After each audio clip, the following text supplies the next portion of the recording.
Have you ever wondered how the older generation sees media today?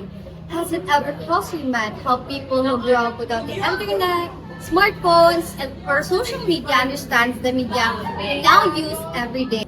From newspapers and radio to televisions and digital platforms, media has continuously changed over time. But with these changes come new experiences, challenges, and adjustments, especially for the elder who witnessed this transformation firsthand. Come and join us as well we discover how media shaped their past and continues to influence their present.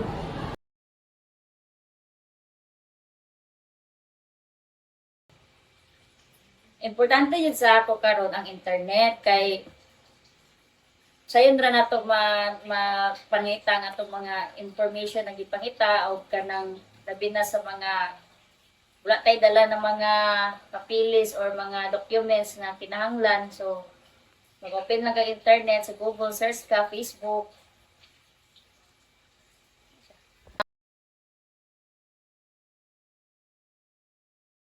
Karon ang internet is relevant na sa tuwang life kay dati pangitaon makita ra then usapod naapoy mga butang na wala na to ta damha na makita pud nato dito na kinahanglan dahil gyapon nato mahibalan. Ya ato mga search is like Google, so Facebook, dira nato ma search like for example dili la isa na makita ba for example natay gimin na pangitaon kana lang. Then, in the other way, kay tungkol na nana dito danan, so makita na din na to ang, uy, napaday mas need na to mababalaan. So, dara dira sa Google, it's either Google or sa Facebook or sa padala ng mga website na kinang mga info.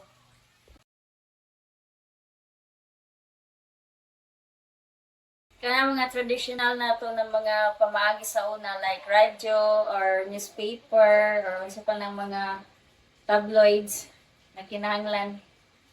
Gamit po na siya kay dili man tapanan na na internet. So dili po tanan na na signal na maabot sa internet. So gamit po na kahantod karon ang traditional na pamaagi.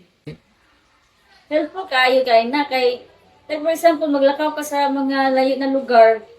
Wala kay dala mga documents. So search lang nimo sa imong account or i-open to imong account from nabasag na stock nimo sa mga Google, Gmail or mga other ways nimo di dali ra kay nimo ma-access.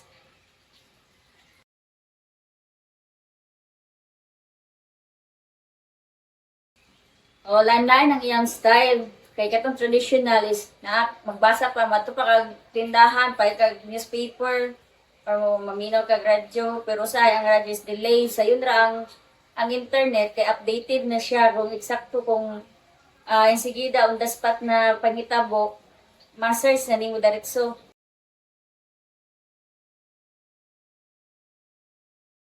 Enjoy gyapon mo atong library kay labi nag groupings mo di magka-share mo sa inyong mga gusto na mga ideas then importante gyapon ang library like for example ang uban walay load wala kay pag internet so sabi na wala kay gadget wala kay mga unsa dinha so mato na lang kag library para makadili gyapon pwede mawala ang library kay gamit gyapon na nato especially wala tay mga magamit sa internet so dito nato sa library search nato ang atong mga gusto pangitaon.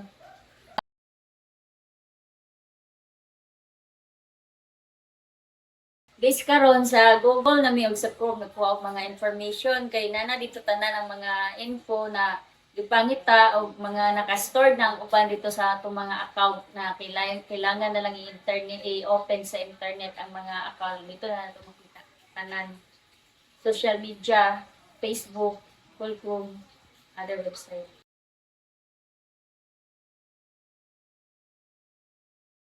Prefer na dyan ako karon magkuha info sa internet kay updated ug dili siya delay. Siya sim sa mga newspaper, tabloids. Although sakto siya pero nadyo'y delay. Ang internet on the spot for pwede ra sa kinsa mo kuha. So kung naay nabangga, naay maka-video, diretso na din post. So paano kay siya kanang okay na kay siya okay na kay ang internet kaysa other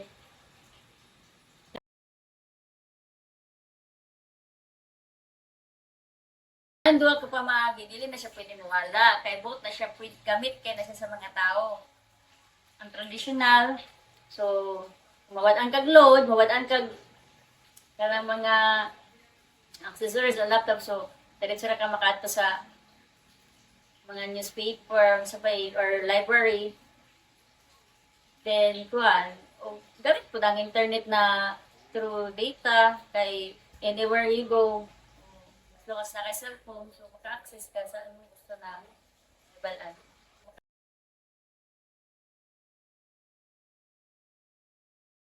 Relevant jud kay ang internet, very useful kay nata na ng mga gusto ng pangitawan. Ang problema lang, ang disadvantage lang jud is dili na nato ma-determine ang fake o ang fake o ang dili fake kay sa nigawas karon like example AI. So kung dili ka smart enough jud ana na mag-determine na AI to siya or edited, maloko jud ka. So para mas safety is better na kinahanglan jud ka magnita paglaing sources aron mapatunayan jud nimo na legit to imong gitubuan na imong gitan-aw na info.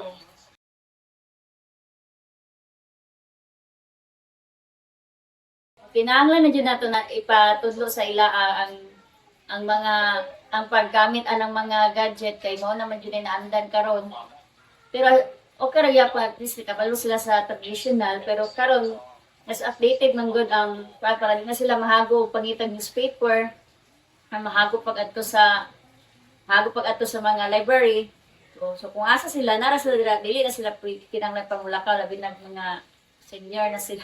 Hindi sila kinahanglan pangita mato pa sa mga places na pangita sila sa ilang mga info. So need na to sa tugluan sa paggamit sa mga gadget kay mo na ang mas updated.